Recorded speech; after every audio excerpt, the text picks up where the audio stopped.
तर मंडळी ही आहेत वांग्याची झाडं मी लावलेली आणि ह्या झाडाला वांगं धरलं आहे. हे बघा छोटी छोटी अशी वांगी धरलेली आहेत.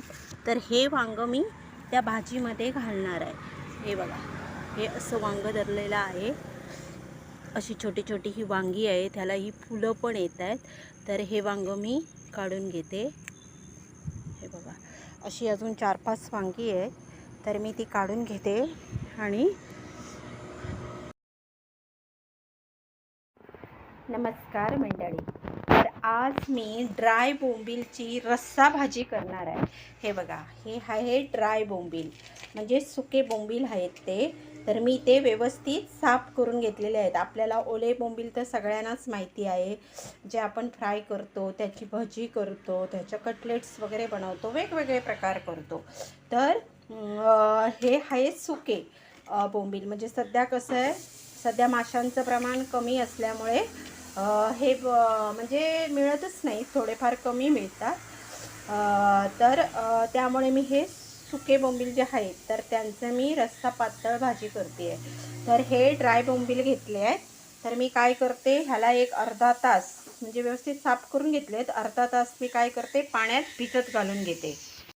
तर हे बघा मंडळी, हे मी भांड्यामध्ये भिजत घातलेले आहे. तर त्याला एक अर्धा तास भिजू देते. म्हणजे त्याच्यावरचा जो कचरा आहे ना तो, म्हणजे आता त्यांना मी 2 पाण्याने स्वच्छ धुवून घेतलं आहे. तर आणि नंतर परत त्याला 2 पाण्याने मी धुणार आहे. तर काय होणार, भिजत घातल्यामुळे त्याच्यावरती जो कचरा वगैरे आहे किंवा जी काही घाण आहे ती सगळी निघून जाणार आणि ते थोडे सॉफ्ट पण होणार. मग त्याच्यासाठी त्याच्यामध्ये मी काय घालणार आहे, तर ही वांगी घालणार आहे. तर ही वांगी आमच्या परसातलीच आहेत आणि मी आता काढलेली आहेत. तर ही वांगी मी बारीक कापून घालणार आहे. छोटासा एक बटाटा घालणार आहे, एक टोमॅटो घालणार आहे, हा एक कांदा घालणार आहे, कोथिंबीर घेतली आहे, हा गरम मसाला घेतला आहे, ही साखर घेतली आहे थोडीशी, कढीपत्ता आणि एक हिरवी मिरची घेतली आहे. इथे हिंग, लाल तिखट म्हणजे आपलं मालवणी तिखट, हळद आणि हे आपलं मीठ घेतलं आहे. इथे किचन किंग मसाला घेतला आहे, इथे तमालपत्र घेतलं आहे आणि इथे 4-5 ही मी तिरफळं घेतली आहेत. म्हणजे कसं त्याचा जरा स्मेल वगैरे असतो तो कमी येणार. आणि ही कोथिंबीर घेतलेली आहे आणि मी त्याच्यासाठी हे वाटप घेतलेलं आहे. म्हणजे सुकं खोबरं, कांदा, आलं, लसूण, तमालपत्र वगैरे, त्याच्यात थोडेसे खडे मसाले वगैरे घालून ते फ्राय करून ते वाटप घेतलं आहे. तर ते मी लावून घेते. तर आता काय करते, हे जे सगळं साहित्य आहे, तर टोमॅटो बारीक कापून घेते, कांदा बारीक कापून घेते, बटाटा आणि वांगं कापून घेते आणि नंतर तुम्हाला दाखवते. तर मी हा कांदा वगैरे कापून घेतला आहे, टोमॅटो हा बघा असा बारीक कापून घेतला आहे, हे वाटप लावून घेतलं, वांगं वगैरे कापून घेतलं आहे, बटाटा कापून घेतला आहे आणि ह्या ड्राय बोंबीलमधून पाणी काढून घेतलं आहे. तर आता काय करते, मी हे इथे तेल तापत ठेवलं आहे. तर त्या तेलामध्ये मी काय करते, तर ही जी मी 4-5 तिरफळं घेतली आहेत, तर ती तिरफळं मी फोडणीला घालणार आहे. म्हणजे त्याचा जो स्मेल आहे तो त्या तेलामध्ये उतरेल. म्हणजे जसं आपण राई कसं फोडणीला घालतो किंवा जिरं घालतो, तसं हे तिरफळं घालणार आहे मी आतमध्ये. त्यानंतर मी ही हिरवी मिरची घालते, कढीपत्ता घालते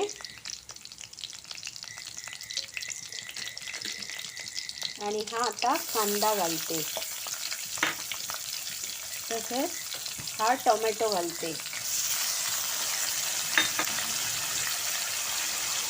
याच्यामध्ये ही 2 तमालपत्राची पानं घालते. तर आता मी ह्याच्यामध्ये हे मीठ आणि साखर घालते. मिठामुळे काय होणार, तर आपला कांदा जो आहे ना तो लवकर शिजला जाईल. 1-2 मिनटं मी असं हा कांदा टोमॅटो शिजू देते.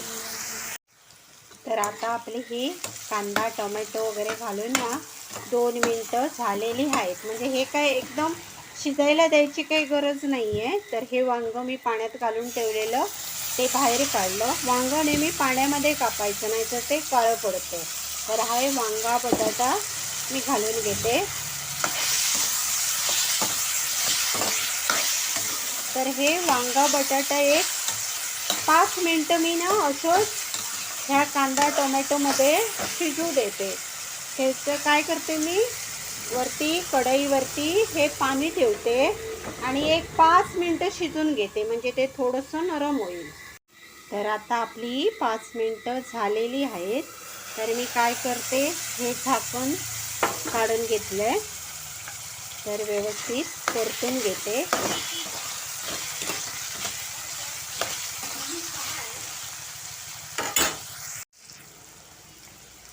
तर आता मी हे बोंबील ना वरती घालून घेते. त्याच्यावरती हे मी मसाले घालते आहे. तर आता आपण त्याच्यामध्ये हे मसाला वगैरे घातल्याच्या नंतर ना मी अजून आतमध्ये पाणी घातलं नाही आहे. तर थोडी ह्याचसोबत ही कोथिंबीर घालायची काय, आणि आत्ता हलक्या हाताने असं हे करायचं, नाहीतर काय होतं, ते हे जे आहेत ना बोंबील, ते एकदम मऊ झालेले आहेत, ते तुटण्याची शक्यता असते. म्हणून हलक्या हाताने अशी भाजी मिक्स करून घ्यायची, किंवा 2 हाताने असं कढई पकडून टर्न करून घ्यायची. तर आता मी काय करते, ह्याच्यावर एक झाकण ठेवून, तर मी आता त्याच्यामध्ये हा गरम मसाला घालून घेते वरती, आणि हे झाकणवर ना पाणी ठेवून मी एक 5 मिनटं त्याला शिजू देते असंच वाफेवर. तर आता आपली एक 5 मिनटं झालेली आहे. तर मी हे ताट आहे ना ते उचलून घेते आणि व्यवस्थित परत बघते. हे बघा. तर आता काय करायचं, हे बघा, हे हलक्या हाताने ना असं टर्न करून घ्यायचं, म्हणजे ते आतमधले बोंबील जे आहेत ना ते मोडणार नाही. तर आता मी काय करते, ह्याच्यामध्ये हे जे वाटप आहे ते वाटप घालून घेते. बघा.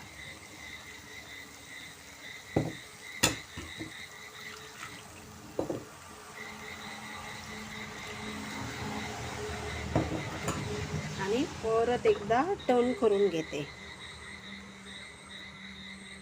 असं हलक्या हाताने टर्न करायचं आणि परत वरती हे पाणी ठेवून ताटामध्ये एक 5 मिनटं असं शिजू द्यायचं. तर आता वाटप घातल्यावर ना 5 मिनटं झालेली आहेत. तर मी हे ताट काढून घेते. ताटावरती पाणी ठेवल्यामुळे काय होतं, खालती काही लागण्याची आपल्याला भीती नसते. तर हे बघा,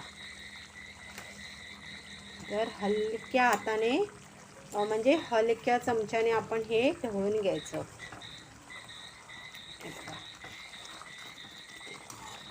नाहीतर जसं मी मगाशी टर्न केलं तसं टर्न करायचं. तर आता मी काय करते, त्याच्यामध्ये मी मगाशी सांगायला विसरली, त्याच्यामध्ये ही कोकम घालायची. तसं आपण टोमॅटो घातलेलाच आहे, कोकमची काय आवश्यकता नाही, तरी पण कोकम घालायची. हा किचन किंग मसाला,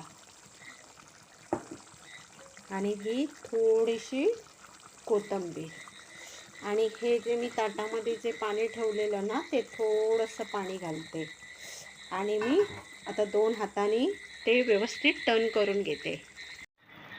तर हे बघा, आता आपला हा बोंबील, बटाटा आणि वांग्याचा हा रस्सा भन्नाट असं म्हणजे सुक्कं तयार झालेला आहे. हे आपण भाकरी बरोबर, चपाती बरोबर आणि भाताबरोबर खाऊ शकतो. तर ह्या बोंबीलला बॉम्बे डकसुद्धा बोललं जातं. त्याच्यामागची एक कथा आहे, त्याला बॉम्बे डक हे नाव कसं पडलं ते मी तुम्हाला पुढच्या व्हिडिओमध्ये नक्कीच सांगेन. तर आता आपलं हे बोंबीलचं सुकं तयार झालेलं आहे. ते एवढं भन्नाट लागतं ना. तर तुम्हीसुद्धा इथपर्यंत माझा व्हिडिओ बघितल्याबद्दल धन्यवाद. आणि ह्या पुढचेसुद्धा माझे व्हिडिओ बघा, लाईक करा, शेअर करा, सबस्क्राईब करा. धन्यवाद.